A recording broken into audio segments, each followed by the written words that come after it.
Hi friends, welcome back to Chilmark Research. My name is John Moore III. I'll be your host today, and I am the Vice President of Growth Strategy here. Before we jump into things today, be sure that you like, subscribe, and hit the bell button so you can stay up to date on all of our latest research and be notified when we produce new video content.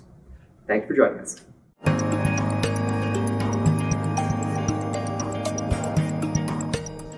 Today we'll be joined by Lennox-Miller, who's one of the senior analysts here at Chilmark Research. His current focus is on virtual care, and we'll be discussing exactly how the recent announcements from the Centers for Medicare and Medicaid Services will impact the adoption and the shift towards more virtual care modalities into 2021. So without further ado, Alex. Thanks, John. It's great to be here. This is a really exciting topic. It's one I am very interested in. This is one of those topics that we've been discussing for probably 10 to 15 years now, and the amount that we've seen it change in the last 6 months has probably been the most growth that we've seen in the field for the whole period. So one of the big announcements that came out of CMS recently was the removal of 1,700 specific procedures from the inpatient-only list. What impact will this have on care delivery? We started to see CMS emphasize care at home and hospital at home treatments at the beginning of the COVID pandemic, and it made a lot of sense. They wanted to move patients, especially vulnerable patients, out of hospitals. That's a trend we've seen for years, with focuses on trying to reduce hospital-acquired conditions and hospital-acquired infections. One of the big questions was, how much are they actually going to push it? They talked about it, but we didn't know what the actual muscle behind the suggestions was going to be. And this is really showing that there's a lot of commitment to this. Moving these procedures into the home, into an outpatient facility, really gives a lot of flexibility to healthcare organizations and healthcare systems. It allows for much more treatment, much more reimbursement, and is going to drive a lot of the technology that's required not just to provide the treatments, but to provide the monitoring and the support that patients need in order to maintain their health conditions outside of the hospital. Okay, sounds pretty important. It is. I mean, this is one of those areas that has really been up in the air. Historically, the reimbursement is very hospital-based. By moving care out of the hospital, you aren't just, like I said, you're not just moving individual treatments. You're moving that whole suite of monitoring, that whole suite of devices that patients need. That has real significance for post-operative care, post-acute care, and also for a whole set of conditions that really don't need to be inpatient. They need monitoring, they need care and commitment, but as long as that can be provided adequately at home, the health outcomes are generally pretty good. One of the most interesting things about this is that CMS is not looking at this as a purely virtual or purely technology-driven operation. They're integrating the healthcare provider, the in-person relationship in really interesting ways, building on some of the changes that were made to remote check-ins and remote appointment reimbursement codes over the past couple of years, and leveraging home care nurses, home health aides, and mobile EMS personnel in order to actually visit some of these patients at home to do some of the treatment and some of the activity that requires real in-person activity. So how does the announcement about the geographic direct contracting affect the shift towards the hospital at home, scope of practice, virtual care, and other kind of telehealth and remote initiatives that have been in play for the last 5 to 10 years as we've seen a shift towards value-based care overall across the industry? So the biggest impact there is that this direct contracting model really requires cost reductions. It requires reductions in the ability to provide care, but it also requires reductions in readmissions and in complications. And this is really where virtual care technologies come into play. When they are used well, when they are used correctly, and especially as the technologies become more advanced and the data analytics move from simply describing the patient condition to potentially projecting or predicting when patients are going to move from a low risk or a moderate risk category into a high risk category and allowing providers and clinicians to prevent that movement, that allows costs to remain low. And when that happens, the ability of an organization with a direct contracting payment model to recoup money remains high. I think that's why you see a lot of the private equity funded organizations and clinics that have emerged over the past couple of years have focused on Medicare Advantage and capitated Medicaid, where their ability to deploy virtual care and technology solutions allows them to keep those costs low. That makes a lot of sense. Getting things out of the hospital, getting things into specialized providers that can really hone in on their one operational excellence and their one workflow. Honestly, more than anything else, it's about keeping people out of the hospital in the first place. Yes. The biggest costs come into play when someone needs to go to the ER or needs to be admitted to the hospital. The more you can avoid that, the lower their costs are. When you've got somebody who is relatively healthy, somebody in our age bracket who doesn't have, serious chronic conditions, they see a doctor probably twice a year, and that's really all they need. A primary care panel of 2,000 patients leaves a provider with about 2 hours per patient per year. On the other hand, when you have a patient with really significant chronic conditions, 2 hours per year doesn't cut it. They need 7 to 12 appointments per year just to maintain their health status. And their providers don't necessarily have that time. When technology can support providers in giving patients the care and the attention that they need, it prevents patients, even patients who need that attention, from regressing and declining and needing that more expensive treatment. Point of clarification for our viewers right now, because not everybody's going to necessarily know this. What is the difference between virtual care and telehealth? Well, that's a really good question.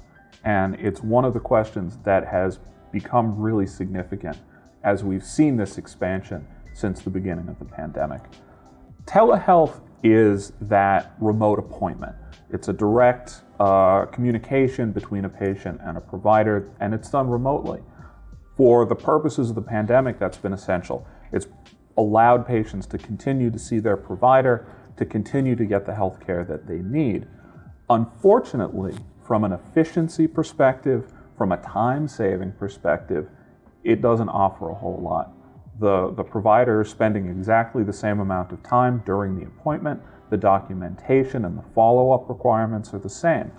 It allows patients to access care in a more convenient way, which is great, but it doesn't really cut down on the amount of time or effort on the behalf of the provider. Virtual care is that larger suite of solutions that includes telehealth, but also includes remote patient monitoring, asynchronous communication between patients and providers, so something like a triage bot or a symptom checker. It includes a lot of patient engagement and patient communication technology, things like patient-reported outcomes, so collecting information from a patient on side effects of their medication or whether or not treatments are working. It also includes interactive tools that might be helping patients exercise or giving patients training in something like cognitive behavioral therapy so that they have the ability to do things that normally would require an appointment, would require going to a provider's office or having a provider directly there talking to them, but they can do it in any location, at any time, when they feel the need or when they have the opportunity. So the difference is pretty substantial. Virtual care essentially is offloading a lot of that unnecessary work from providers and from staff and pushing it onto technology. You don't want to remove the provider entirely. You want to make sure that patients still have that good relationship and that trust relationship with their healthcare provider. But a lot of that can be mediated or assisted with technology. And especially as we start getting into broader data aggregation from disparate tools as we start applying more sophisticated analytic techniques, we can really start seeing a lot of value. Okay. Yeah, I can imagine that's gotten a lot of attention with the COVID pandemic and all of the shift that we're seeing towards people just not wanting to go to care centers, not wanting to leave their home to be potentially exposed in these medical facilities. You know, this is something that patients have been asking for probably for 5 to 10 years. Patients want more convenience. Patients want easier access to care. And historically, the barrier to adopting these technologies has been the provider organizations. It's been reluctance from providers to offer them because they're concerned about it impacting the quality of care. It's been concern from organizations which haven't necessarily had the reimbursement or the revenue opportunities. Some of the changes in the last couple of years support that better. We've seen new CPT codes be released that allow more of that interaction and allow provider organizations to see reimbursement and payment for some of this activity.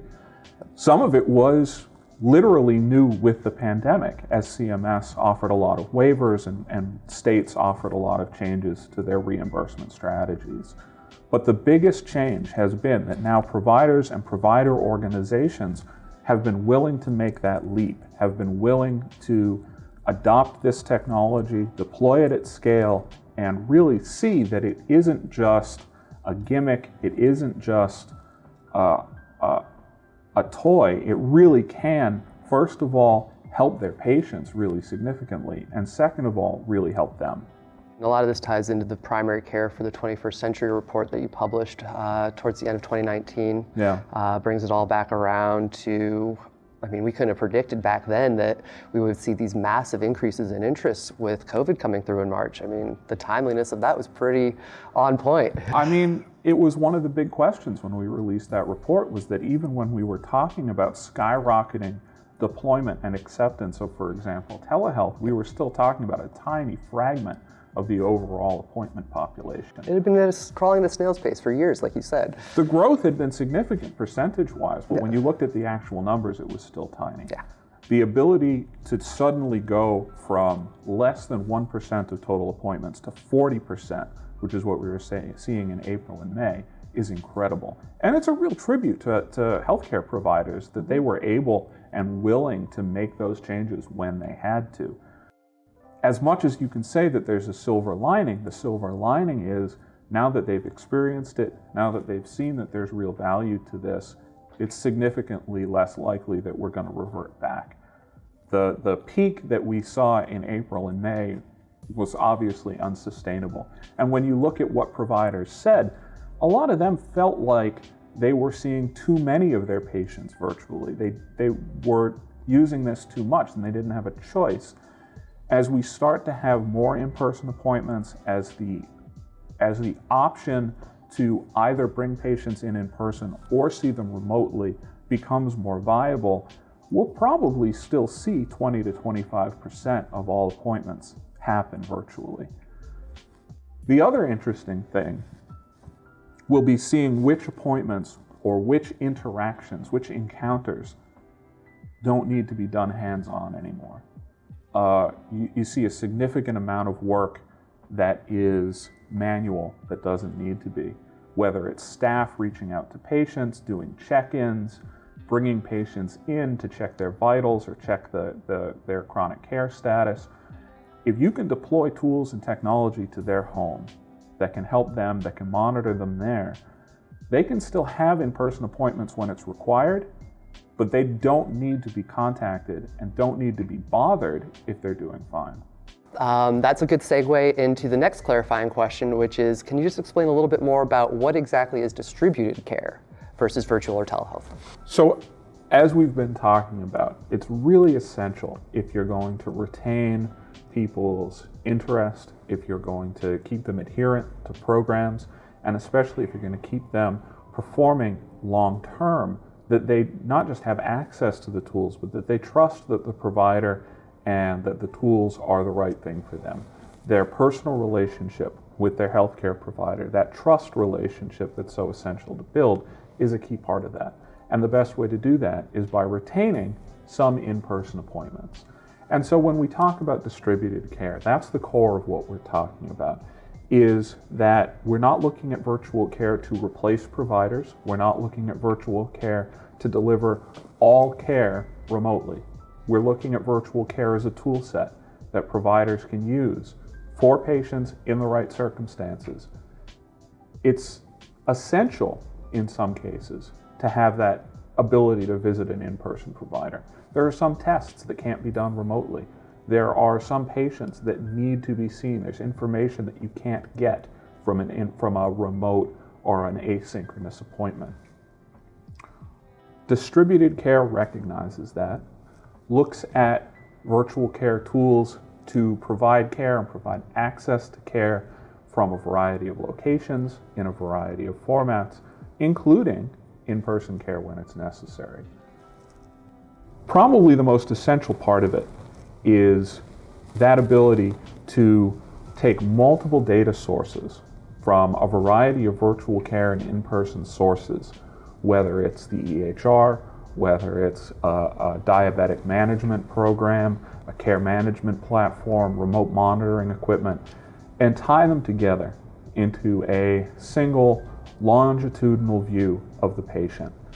That data then gives you the ability to deploy really sophisticated analytic resources and, like we said at the beginning of the interview, transition from just describing the circumstances of the patient into potentially predicting and understanding before it happens when they're going to start having really important health transitions and giving them the tools and the care that they need before those become really seriously acute. Okay. Well, I'm just going to insert a little plug now for the Analytics for Value-Based Care report that we'll be producing later in the year, which will very much tie into that predictive aspect of population health management and these distributed care models. The interoperability reports are a big part of that too. Absolutely. Because interoperability standards, and particularly the new standards that are being deployed, are what really allow that variety of different solutions to all merge together into a single data source. So that's another perfect segue into the next question, which is, distributed care is going to be complicated because, like you said, it's working with different locations, different sites of care delivery that don't necessarily all use the same platform. They're not all in the same network. They're not all in the same IT stack. As we all know, interoperability in healthcare is a massive problem. So what are the technologies that people are looking to use to actually start developing more of this effective, efficient distributed care model? I mean, unfortunately, right now, that core technology doesn't really exist. What we need is a data aggregation platform that can be that central point and unify all of those disparate data streams. There are people working on it, different vendors and different sides of the healthcare IT equation all have different ideas about who should be doing that. This is probably one of the biggest tasks confronting the modern EHR. Large EHRs like Epic and Cerner and Athena are faced with the possibility that their central role, that central supporting pillar of healthcare IT role that they've filled for so long, might not be there, that they might have to transition to just being a source of clinical data as opposed to being that central resource for all healthcare IT. So more of a spoke than a hub. Exactly. Okay. If a really good hub gets developed, something that allows easy unification of data, easy normalization, because that's one of the other big challenges, and then really powerful analytics that can deploy communication, turn data into information really efficiently and really well, that's going to be the new central pillar of healthcare IT. I think the EHRs would love to be that. I know they're working on it, but there are other companies that are working on it too. And who ends up filling that role, I think, will be the central question of how distributed healthcare as a model progresses. Mm-hmm. Something else that we've been seeing in our coverage and in our research is some of these companies that are playing at that front office, that first touch point, they're viewing themselves as being that nexus and that controlling factor for all of the patient money, because whoever controls the patient at the primary level, especially as we're looking at direct contracting and other capitated models, they're the ones that get to control the money. So when we look at this shift towards distributed care, where do you see some of these new pillars potentially emerging, these new players that might be that center point? Do you have an idea of which technologies may fit into that? That front door technology is really interesting, and we have new players coming along that are trying to be that distinguishing point, trying to be the point where patient care gets distributed or allocated. Tools like asynchronous triage checkers or symptom checkers, which can take a patient's experiences and translate them into clinical recommendations. You need to go to urgent care. We'll give you an appointment with a PCP. Here, you just need a prescription. We're going to send it to your pharmacy. Those have potentially a lot of ability to drive this and potentially have the ability to be that point that ties all of that data together. If they integrate scheduling, if they integrate payments, if they integrate some of the new payment transparency needs that are also coming down the pike in terms of shoppability. I've seen some vendors describe themselves as trying to be the Airbnb of healthcare, giving people that really broad, universal look at what their options are, where they could go, and what fits best with what they need.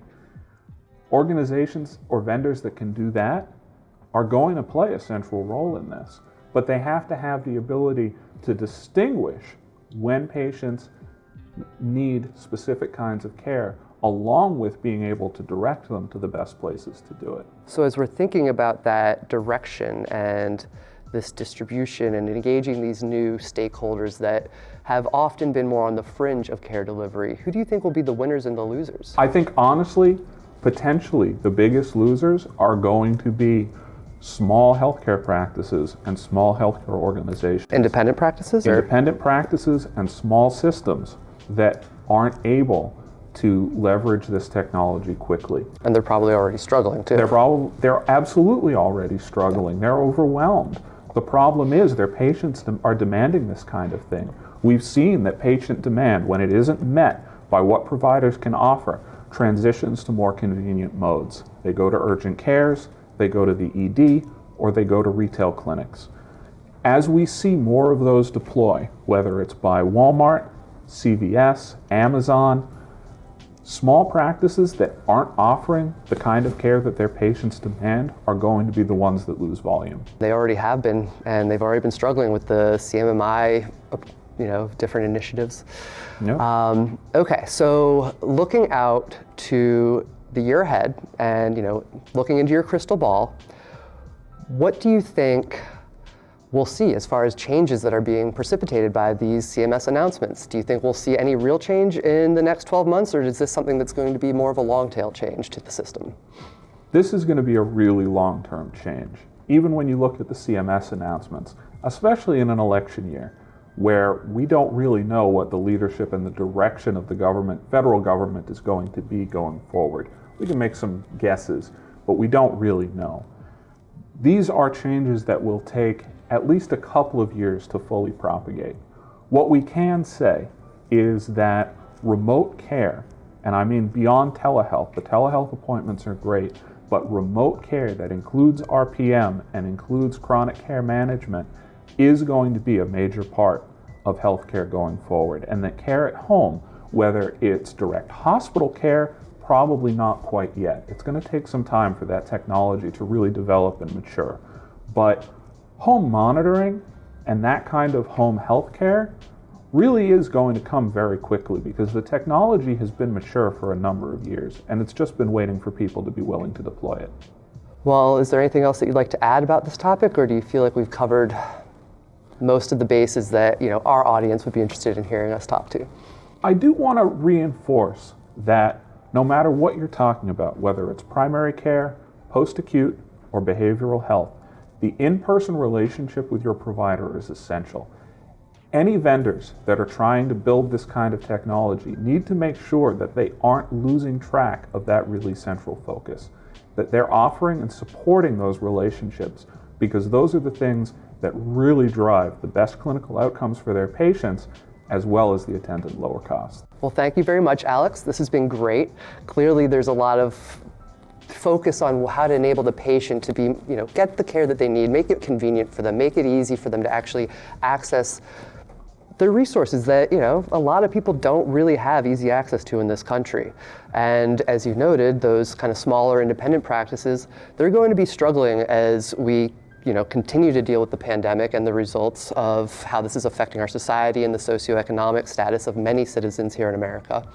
And, this shift is going to really help enable people to stay on track and keep getting the care that they need without having to deal with the inconvenience of the pandemic completely taking them out of their hospitals. It's really fortunate that we have this technology now and that we've been able to leverage it. How we can support that going forward, that's going to be the big question. Yep. In terms of, what do you mean by support? Well, because it's not just a question of deploying it. It's a question of having the infrastructure that people can use to access it. It's a question of government regulation and reimbursement processes that support it. Right now, most of our reimbursement and most of the technology designed to integrate is heavily encounter-based. Yes. It's based around appointments and the process of a patient coming in and being seen. Most of this distributed care, most of this virtual care is not reliant on that. It's not encounter-based. And we need to make sure that healthcare reimbursement, healthcare payment, and healthcare structures are modified to not just support reimbursement for when a patient gets seen by a provider, but reimbursement for when healthcare is delivered, because those aren't going to be the same anymore. Well, thank you again for joining us today, Alex. This has been wonderful, and I'm sure our audience will agree that your insights and information you've provided will be very helpful. And thank you, audience, for joining us today. We know that time is precious, so we appreciate you sitting through this. If you're new or lurking, welcome to the Chilmark Research family.